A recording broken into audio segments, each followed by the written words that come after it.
I'm in Florida. Spoke to the Florida Chamber of Commerce Foundation last night, and I was very pleased to meet Mark Wilson, the president and CEO of the Florida Chamber of Commerce. And Mark Wilson joins us this morning. Mark, good morning. Good morning, Bill. It's great to talk to you again. Great. I enjoyed your group very much, active and concerned citizens, and it was really a pleasure to be with them last night. Yeah. Well, Bill, to have you here in Florida and Governor Scott Walker just the other day really remind us you're just two great Americans who are talking about the future of our country, and it was just real inspiration for our members just to be reminded how great this country is, and our appreciation goes to you. Well, it was an honor to share or follow Scott Walker at the podium, given what he has done. So, thank you very much for that opportunity. You guys, let's talk turkey here. You guys have put a lot of money into the races here in Florida. How come? What matters? Why the high degree of interest? We know what Florida means, of course, to the country, but give us your perspective, Mark.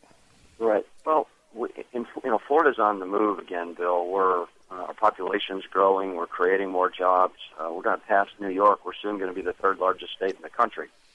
And when Governor Scott... Is that right? Really? Is that right? When will that be? Yeah, that'll happen in the next year and a half. Wow. Okay. Yeah. In fact, if Florida was a country, we would be the 19th largest economy in the world. Right. And now, of course, you'll pass New York, but from talking to people that I've met in the last day or two, a lot of them are New Yorkers or ex-New Yorkers. I've heard it in the accents. Yeah, we benefit quite a bit with our healthy tourism economy here. People visit here, and then they decide they want to move their businesses here, and that's really become part of our economic development strategy over the years. Well, you do have some tax advantages, don't you? Well, of course. We have no personal income tax in Florida. We have very low corporate taxes. Governor Scott's eliminated over 2,000 regulations since he was elected in office, and Florida's really become open for business, which really ties to your question of, why would the Florida Chamber invest over $5 million in electing pro-business candidates? And right. what we find is, not only is Florida a key battleground state for the presidential election, this year, Bill, every single one of our 160 legislative races are on the ballot. And the big public unions, the plaintiff trial lawyers, they come into Florida and they want to spend tens of millions of dollars to try to take Florida in a different direction, and we're just not going to let that happen. So that's what matters. Tell me what the issues are. Tell me where the issues are joined. What's the argument about? We talked a little bit last night. You guys asked me to talk about education. I talked about the struggle there, but tell me what when you talk about the election of these legislatures and the push and pull, sure. How does it come out if one side wins or the other? What's the difference between one side winning or another? Give us specific examples. Well, it's huge. To paint a picture for you, we have 19 million people here, 11.5 million registered voters. We have about 500,000 more Democrats than Republicans, about 2.5 million independents. And we measure closely through polling what's on the mind of the Florida voters. And right now, in fact, just our most recent poll right now, and Bill, all the years we've been doing this, education's been the number one issue on the mind of the voters. But that's not been true in Florida for the last 2 years. It's all about jobs.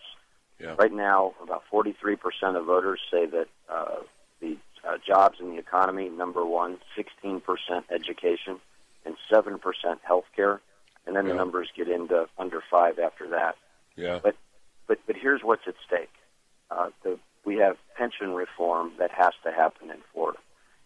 The government unions, particularly in the prisons, the correction systems, and in the teachers union, have really hijacked a lot of what happens in our state. And these elections are about: are we going to go the road of bigger government and go backwards? Or are we going to grow the private sector here in Florida? And there's just nothing short of that at stake. What kind of, we've talked to folks before about the situation in Illinois, the almost desperate and edge of the cliff situation in California, or over the cliff. Where's Florida on that scale? Now, Florida's on the other end of the spectrum. We have a balanced budget every year here in Florida. Florida is one of the only states in the nation last year. We didn't raise a single tax. We didn't raise a fee. We didn't add a single new regulation. And I think you see states like Wisconsin, and states like Texas and New Jersey that are really going this direction.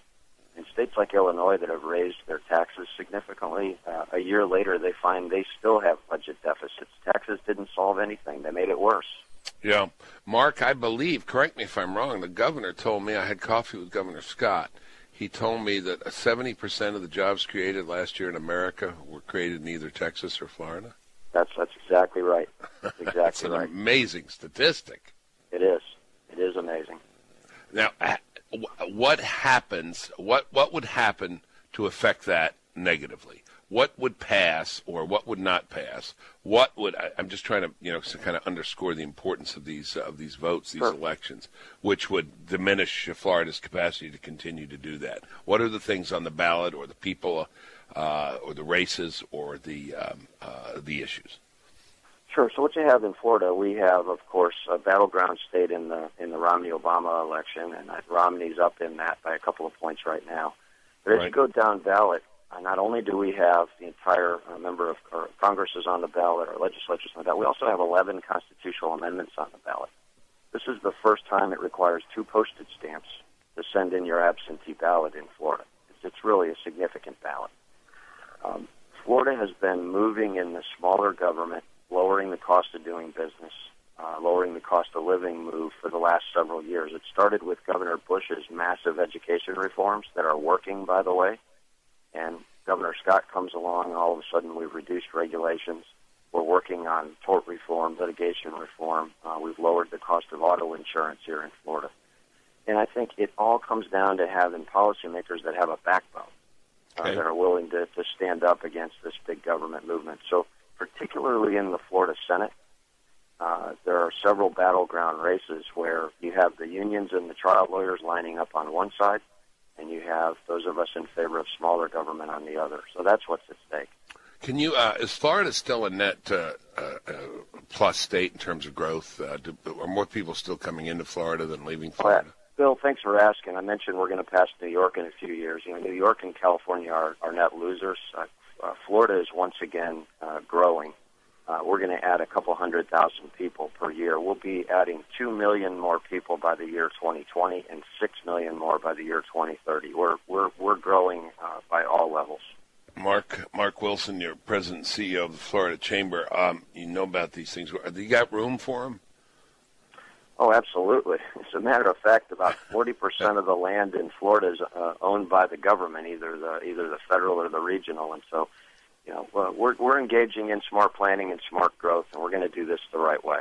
Yeah, well, I went up. We didn't go along the coast where I usually am. I went up the middle of the state. What was it, Route 17 or something? Yeah, 17, 27, right.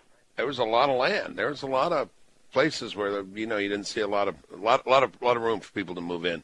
You can do this, Mark, right? You can take more people. You can grow the state and still hold constant or even diminish the size of government. It seems counterintuitive. If you're a big government backer, it seems counterintuitive. But Governor Walker talked about the false choice that the unions put in front of us. We have to have higher taxes or lower services. The reality of it is we're going to grow our economy. We're going to grow our state. That's going to generate the taxes to pay teachers more and build the infrastructure. We're ready for this. We're planning for it. I think we're a model state, to be honest. Mark, to pay good teachers more. Okay. Exactly. That's an important distinction. You heard me last night. Take that qualification. I want to encourage the ones at the bottom out of the profession. I want to reward the good teachers by paying them more.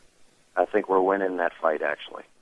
It's jobs and education. I mean, you said education was the number one issue. Now it's jobs. One understands that. But the two are connected, as we talked about last night, particularly if we educate people better. Because of this irony, Mark, we have jobs, a job crisis. We have people looking for jobs. At the same time, there are jobs that are going unfilled that are available because people don't have the skills. Bill, we have, as a matter of fact, in Florida, right now we have in the neighborhood of 35,000 high-wage, high-skill, you and I would call them STEM-related jobs that are available in Florida right now, and we can't fill. That's because our education system just hasn't provided it. All right. Well, listen, we got to wrap it up. Let me help you on that. As I said last night, I know something about this area, and I loved talking with you guys last night. What a wonderful group of people. It was an honor to be here, and Forward with Florida. I mean, I borrow a phrase from Barack Obama, Florida forward. Hope and change.